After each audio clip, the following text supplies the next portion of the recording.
WhatsApp everyone, कैसे हो आप सब। So I hope you all are fine. तो हम लोग अपने एवरेजेस चैप्टर पे थे एंड उसके LOD1 के क्वेश्चंस हम कर रहे थे। सो टिल नाउ 45 तक ऑलरेडी हम कर चुके हैं। अब हम स्टार्ट कर रहे हैं from question number 46। So let's read. A train travels 12 kilometres in the first quarter of an hour, 15 kilometers in the second quarter and 30 kilometers in the third quarter. Find the average speed of the train per hour over the entire journey. Okay, तो quarter क्या होता है? Quarter means 1/4।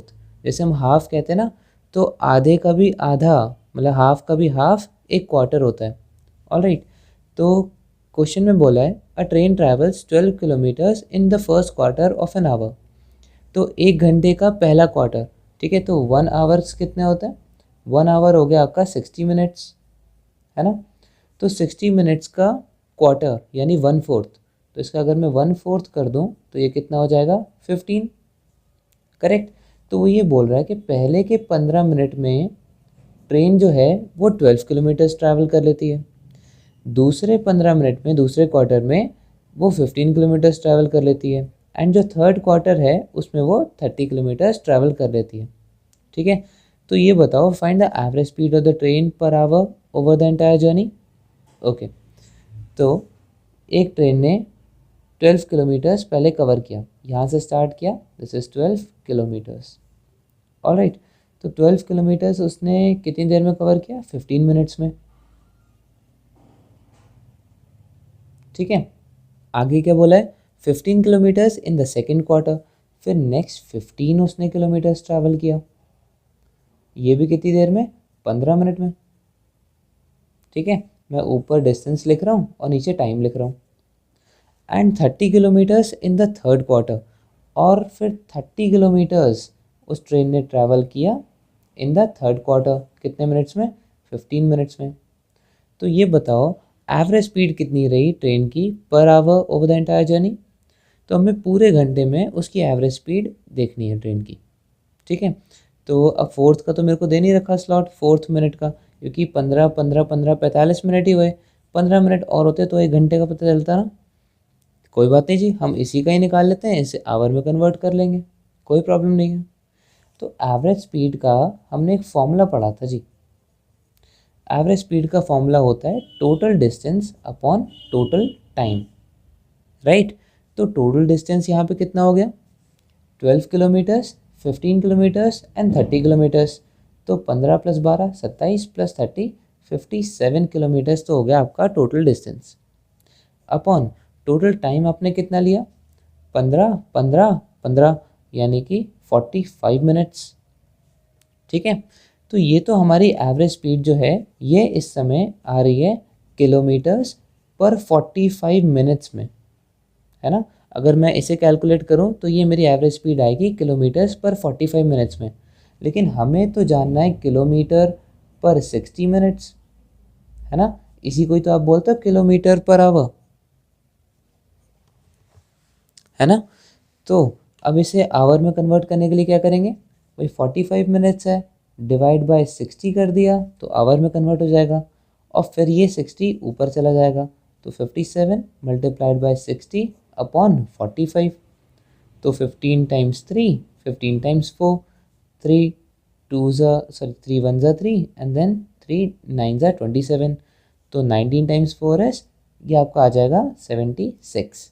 तो therefore 76 kilometres per hour, option number A is your answer.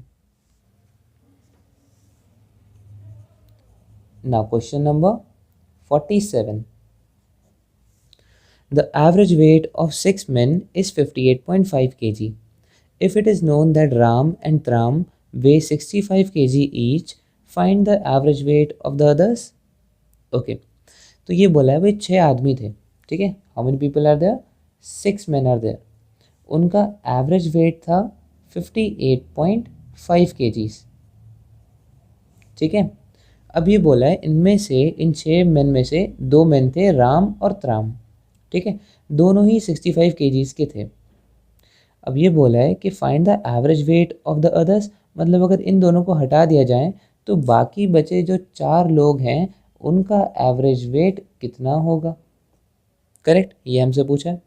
Okay, तो क्या करना चाहिए, जब भी कुछ समझ में ना आए सीधे हम सम की तरफ जाएंगे, है ना।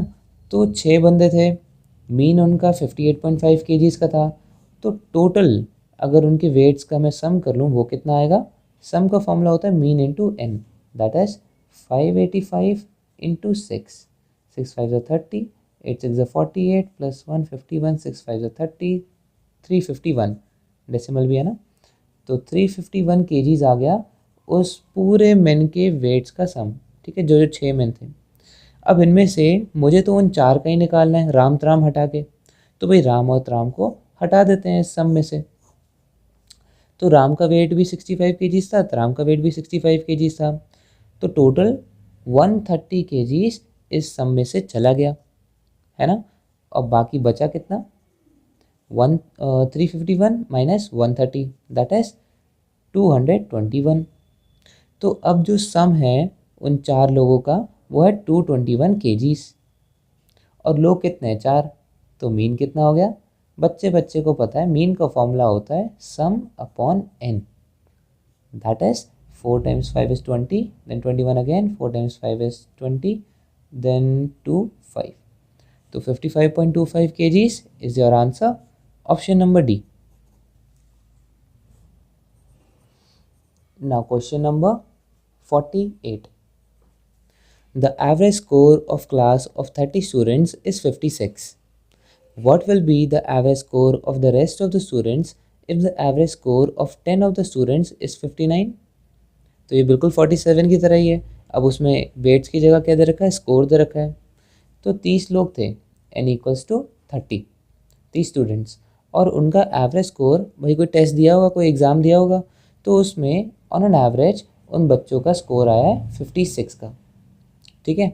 अब ये हमसे पूछा है what will be the average score of rest of the students, बचे हुए स्टूडेंट्स का एवरेज स्कोर क्या होगा अगर एवरेज स्कोर 10 बच्चों का 59 है, ठीक है। तो 10 बच्चों का एवरेज 59 है, टोटल हैं 30 बच्चे, तो बाकी बचे हुए कितने हुए, 20 बच्चों का एवरेज क्या होगा, ये हमसे पूछा है। ऑलराइट, तो जब भी हमें कुछ समझ में नहीं आएगा हम क्या करेंगे, हम फिर से सम की तरफ जाएंगे, ठीक है। प्रॉपर्टीज़, ट्रिक्स ये आती रहेंगी, ठीक है, प्रॉपर्टीज़ हो गई, ट्रिक्स हो गए, दूसरे मेथड्स हो गए, ये आते रहेंगे। लेकिन जब भी हमें कोई प्रॉपर्टी भी समझ में नहीं आ रही, कोई ट्रिक भी समझ में नहीं आ रही, क्या करें, सम की तरफ जाओ। एवरेजेस का क्वेश्चन है, कुछ समझ में नहीं आ रहा, सम की तरफ जाओ, कोई ना कोई सोल्यूशन ज़रूर निकलेगा। तो हम सम ऑफ स्कोर्स निकालते हैं। तो 30 बच्चों के ऑन एन एवरेज 56 मार्क्स आए, तो अगर उन 30 बच्चों के रिजल्ट्स का अगर मैं सम कर दूं वो कितना आएगा, 56 इंटू 3,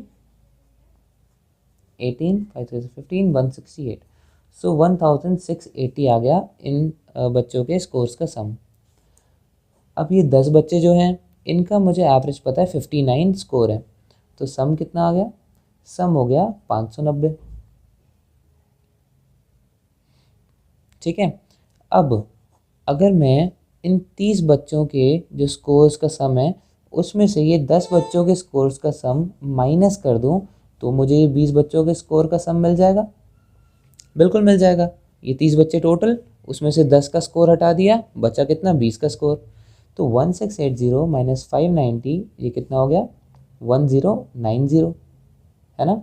तो अब बताओ in rest of the students का सम ऑफ स्कोर है 1090, n है 20 क्योंकि नंबर ऑफ बच्चे कितने हैं 20, तो मीन क्या होगा, अब ये भी बच्चे बच्चे को पता है, मीन का फॉर्मूला है 1090, that is sum upon n यानी कि 20, सो 0 से 0 cancel, 2 5 2 4 8.5, so 54.5, option number B is your answer. अब ये तो हो गया बेसिक मेथड। अब जिसे मिक्सचर एंड एलिगेशंस पता है वो इसे और आसान तरीके से करेगा। वो क्या करेगा, वो पहले यहाँ पे 10 बच्चों का स्कोर लिखेगा एवरेज, यहाँ पे 20 बच्चों का लिखेगा, और यहाँ पे वो 30 बच्चों का लिखेगा, है ना। ऐसे ही करते हैं, जिन्हें मिक्सचर एंड एलिगेशन आता है सिर्फ वही देखना। तो 10 बच्चों का एवरेज स्कोर था 59, ठीक है। 20 बच्चों का कितना था मुझे पता नहीं, मैंने मान लिया x, और पूरे 30 बच्चों का जो कि हम कंबाइंड है ना बीच में ही लिखते हैं, उनका था 56, ठीक है। तो अभी इस पे ही ध्यान देना, इस पे और इस पे, ये सिर्फ मेंशन करने के लिए था कि कौन सी प्लेस पे क्या आएगा, ठीक है। अब ये 59 का मीन और ये x का मीन ये किस रेशियो में है भाई, ये 10 जनों का है, ये 20 जनों का है, तो 1:2 के रेशियो में है, करेक्ट। अब हम क्या करते थे, पॉजिटिव डिफरेंस, इनका पॉजिटिव डिफरेंस ये आता था, इसका पॉजिटिव डिफरेंस ये आता था, और हम इसे इक्वल प्रूफ करते थे। कैसे, देखो अब ये जो बीच की वैल्यू होती है ना, ये एक से बड़ी और एक से छोटी होती है, तो मतलब जैसे ये 59 है, ये 56 से बड़ा है, तो x की वैल्यू 56 से छोटी होगी, तो इन दोनों का positive difference 59 - 56 that is 3 upon इन दोनों का पॉजिटिव डिफरेंस, अब क्योंकि ये छोटा है तो 56 - x ये आ जाएगा इक्वल टू 2/1 के, है ना। अब जिन्होंने नहीं पढ़ा मिक्सचर एंड एलिगेशन, डरने की कोई ज़रूरत नहीं है, बहुत इजी है, जब आप पढ़ोगे ना तो ये आसानी से सॉल्व हो जाएगा। तो अब इसे सॉल्व करोगे कितना आएगा, क्रॉस मल्टीप्लाई करेंगे 3 और 56 2 112 माइनस 2x, 2x इधर गया इक्वल्स टू 109 एंड x की वैल्यू आ गई आपके पास 54.5। देखो आ गया वही आंसर। तो ये मिक्सचर एंड एलिगेशन से आता है। और इसका अगर आप एडवांस वाला यूज़ करते, जिन बच्चों ने आई थिंक लास्ट ईयर पढ़ा होगा, रिपीट कर रहे हैं, उन्हें पता होगा, तो उसमें ये कंबाइंड एवरेज का formula direct mixture and allegation से ही लगाते हैं। तो ये 10 का एवरेज है, ये 20 का एवरेज है और ये कंबाइंड एवरेज है। तो उन बच्चों को पता है कि combined average equals to 59 multiplied by इसका ratio that is 59 only, plus x multiplied by 2 that is 2x upon 1 + 2 that is 3। तो बस वो डायरेक्ट ये लगाएंगे और उनका आंसर आ जाएगा 54.5। ठीक है, ठीक है। तो अभी जब आप बिगनर हो, आपको अभी बेसिक्स नहीं पता, तो आप इसी फॉर्मूले से जाओगे, है ना, क्योंकि इससे आपके बेसिक्स स्ट्रॉन्ग होंगे। देन सेकेंडली आपने जब मिक्सचर एंड एलिगेशंस पढ़ लिया तो आप इससे जाओगे, एंड जब आपने averages and mixture and allegation दोनों पक्के से पढ़ लिया तो फिर आपको ये फॉर्मूला भी आ जाएगा। ऑलराइट, तो ग्रेजुअली हम इम्प्रूव करते जाएंगे। ठीक है, चलो नेक्स्ट क्वेश्चन पे आते हैं। अब सेम क्वेश्चन 49 वाला भी ऐसे होगा। Average age of 60 students of IIM Bangalore of the 2005 batch is 23 years। तो 60 बच्चे हैं, ठीक है, स्टूडेंट्स, एंड उनका एवरेज एज है 23 ईयर्स। अब आगे देखते हैं क्वेश्चन में बोला क्या है। What will be the new average if we include the 40 faculty members whose average age is 35 years। तो अब वो बोल रहे हैं नया एवरेज कितना होगा अगर हम 40 फैकल्टी मेंबर्स को भी जोड़ लें साथ में, तो उनका एवरेज दे रखा है 35 ईयर्स। ठीक है, तो ये तो कंबाइंड एवरेज का डायरेक्ट क्वेश्चन है भाई। स्टूडेंट्स का अलग दे रखा है एवरेज और नंबर भी दे रखा है, फैकल्टी मेंबर्स का अलग दे रखा है एवरेज एंड नंबर। अब कंबाइंड बताओ भाई क्या होगा एवरेज। तो मिक्सचर एंड एलिगेशन से फटाफट बच्चे क्या करेंगे भाई, 23 यहाँ पे इसकी एवरेज, 35 इसकी एवरेज, यहाँ पे कंबाइंड एवरेज आ जाएगी, इसे हम x मान लेते हैं। और ये किस रेशियो में है, 60:40, यानी कि 3:2 के रेशियो में है। Criss cross mixture and alligations, तो x equals to 23 × 3 that is 3 to the 6, 69 plus 35 × 2 that is 70 upon 3 + 2 that is 5। तो ये आ गया 139/5। सिंपल, ये हो गया आपका एडवांस। लेकिन अभी आप बिगनर हो और आपने नई नई प्रिपरेशन चालू करी है, तो हम बेसिक से स्टार्ट करेंगे, फिर से सम की तरफ जाएंगे। भाई ये 60 बच्चे हैं, 60 बच्चों का एवरेज ईयर्स है 23 ईयर्स, तो हम सम निकालते हैं। सम ऑफ एज कितनी हो गई, 23 × 6 दैट इज 6 3 18, 6 2 12, 138। ठीक है, और यहाँ पे फैकल्टी मेंबर्स की सम ऑफ एज कितनी हो गई, 35 × 40 दैट इज ये कितना हो गया 1400, और यहाँ भी 1380 आएगा। ऑलराइट, अब एवरेज का फॉर्मूला क्या होता है, सिर्फ बेसिक से चल रहे हैं, कुछ भी डिफ़िकल्ट नहीं है। एवरेज का फॉर्मूला क्या होता है, सम अपॉन n। अब डिफरेंस क्या देखो, यहाँ पे अगर बच्चों का निकालना होता तो बच्चों का सम अपॉन n करते तो 23 आ जाता। फैकल्टी मेंबर्स का निकालना होता तो फैकल्टी मेंबर्स का सम अपॉन n तो 35 आ जाता। लेकिन क्वेश्चन में हमसे बोला है कि हमें कंबाइंड निकालना है, बच्चों का भी और फैकल्टी मेम्बर्स का भी। तो कंबाइंड अगर निकालना है तो इन दोनों का सम हमें करना पड़ेगा। तो पूरी क्लास का सम हो गया 1380 प्लस 1400 दैट इज़ 2780। और कितने मेंबर्स हैं भाई, 60 स्टूडेंट्स हैं और 40 फैकल्टी मेंबर्स हैं, यानी कि 60 प्लस 40 100। तो ये कितना आ गया 27.80 is your answer, option number C. और इधर भी सेम आंसर आता, देखो 5 टाइम्स 2 देन 39, 5 7 35, 40, 5 8 40, है ना। तो दोनों में से कोई भी कर लो, चॉइस इज़ योर्स। लेकिन जैसे जैसे आप एडवांस होते जाओगे आपको दोनों मेथड आने चाहिए। Alright, so option number C is your answer. Now question number 50. Out of three numbers, the first is twice the second and 3 times the third. The average of the three numbers is 132. The smallest number is okay. तो ये तो बहुत easy question है। देखो 3 numbers हमें बोले हैं, 3 numbers हैं, उसमें जो फर्स्ट वाला नंबर है ना वो सेकंड वाले के दुगना है और थर्ड वाले के तिगना है। ओके, अब इसे हम कैसे लिख सकते हैं ताकि हमारी कैलकुलेशन इजी हो जाए। तो फर्स्ट वाला उसके ट्वाइस है और उसके थ्राइस है, तो 3 2 ज़ा 6x मान लेते हैं फर्स्ट वाला नंबर है, ठीक है। तो फर्स्ट वाले नंबर को मैंने x ना मान के 6x एज्यूम कर लिया। y अभी देखते हैं। देखो मैंने माना जो फर्स्ट नंबर है वो है 6x। अब क्वेश्चन में बोला है the first is twice the second, मतलब जो दूसरा नंबर है ना इसका दुगना फर्स्ट है। तो अगर फर्स्ट वाला दुगना है तो सेकंड वाला जो है वो इसका आधा होना चाहिए, है ना। तो 6x है तो 6x का आधा कितना हो गया 3x। अब बात समझ में आई। अगर मैं इसको x एज्यूम करता तो ये x/2 लेना पड़ता, तो कैलकुलेशन हमारी डिफ़िकल्ट हो जाती। करेक्ट। अब थर्ड नंबर पे आते हैं। ये बोला है first number is 3 times the third. ये फर्स्ट नंबर है ना ये थर्ड का 3 गुना है। तो ये अगर 3 गुना है तो ये divide by 3 that is 6x minus 3, ये 2x होगा। तभी तो इसका 3 गुना करो, 3 2 ज़ा 6x फर्स्ट वाला हुआ। करेक्ट। एंड अभी यहाँ पे हम x एज्यूम करते तो ये x/3 आ जाता। तो ये ज़्यादा बेटर है या ये ज़्यादा बेटर है? ऑब्वियसली ये, है ना।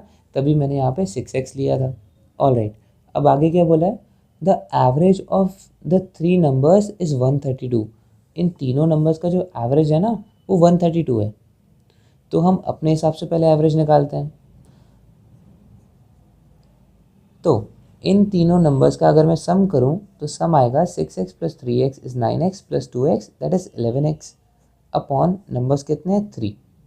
तो मेरे हिसाब से मीन जो है वो ये आया। क्वेश्चन के हिसाब से मीन इज़ 132। बस सॉल्व कर लो तो x की वैल्यू हमें मिल जाएगी 132 multiplied by 3 upon 11। In fact x क्यों निकालना है, हम डायरेक्ट 2x निकालेंगे क्योंकि हमसे पूछा है क्या क्वेश्चन में द स्मॉलेस्ट नंबर इज। तो इनमें से जो सबसे स्मॉलेस्ट नंबर है वो कौन सा है, that is 3 which is 2x। तो 2x की वैल्यू हमसे पूछी है और वो मैंने लगा दी। तो ये तो x की वैल्यू हो गई, 2x कितना हो गया मल्टीप्लाइड बाय 2। तो 11 times 1 and 11 times 2, so 3 2 is 6 multiplied by 12 that is 72. Option number B is your answer. So that is it for this video.